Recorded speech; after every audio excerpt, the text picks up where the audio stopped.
একটা ভাওতাবাজি জামাত ইসলামের। ম্যাডামের সাথে সম্পর্ক ছিল, আমাদেরকে কোন অঙ্গ সংগঠন করতে দেয় নাই, কোন সহায়ক দিছে এই জামাত ইসলামের ভয়কে আমাদের দল থেকে কোন সহায়ক দিছে, র্যাব দিয়ে শেষ করে দিছে।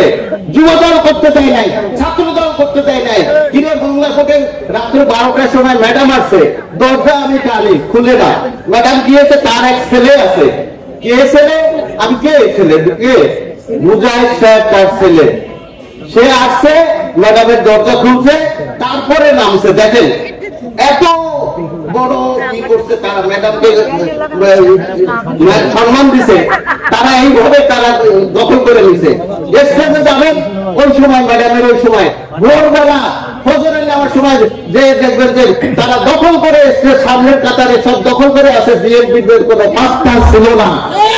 আর তারা এখন কয় মহিলাদের নেতৃত্ব কি না যায়, না যায়।